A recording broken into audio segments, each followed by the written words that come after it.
नमो बुद्धाय। कलयखनी की कहानी। यह कहानी तब की है जब भगवान बुद्ध जेतवन मठ में ठहरे हुए थे।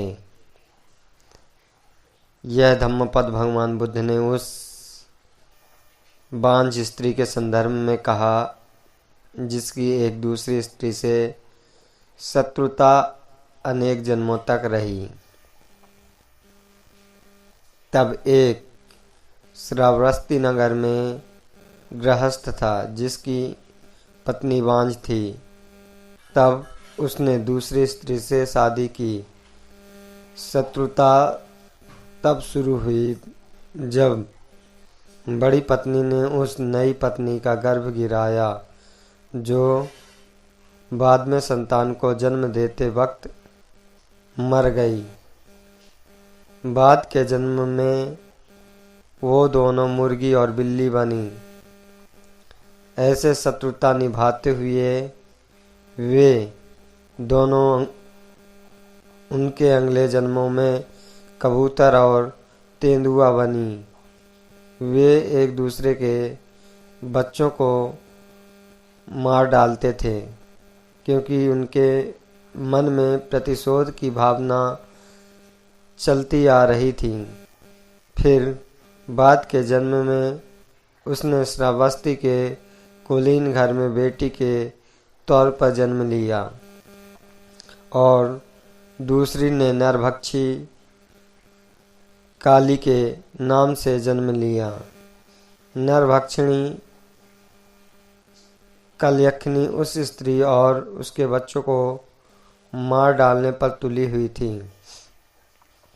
तब उस कुलीन स्त्री को पता चला कि बुद्ध भगवान पास के श्रावस्ती नगर में ठहरे हुए हैं।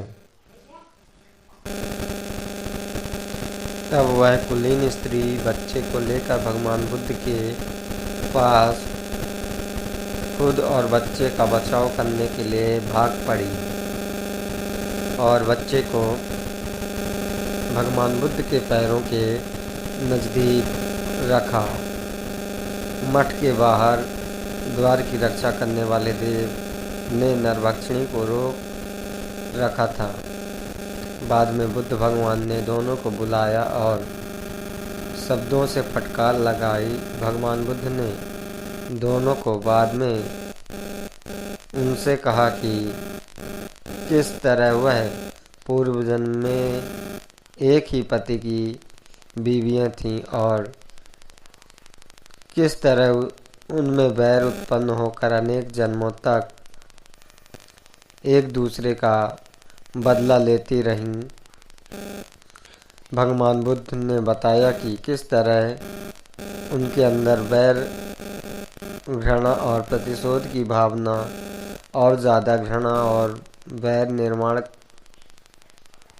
करेगी और ऐसा ही चलता रहा। उनको एहसास कराया कि प्रतिशोध की भावना घृणा उत्पन्न करती रहेगी। इसका निवारण केवल मैत्री, समझदारी और सद्भावना से हो सकता है। तब भगवान बुद्ध ने कहा, दुनिया में घृणा से कभी समाप्त नहीं हो सकती। उसका निवारण केवल दया, प्रेम अथवा क्षमा भावना से किया जा सकता है। यह प्राचीन नियम है। आखिरी में वह नरभक्षिणी श्रोतापन्न हुई और इस तरह उन दोनों स्त्रियों का जन्मों जन्मों का वैर समाप्त हो गया। नमो बुद्धाय।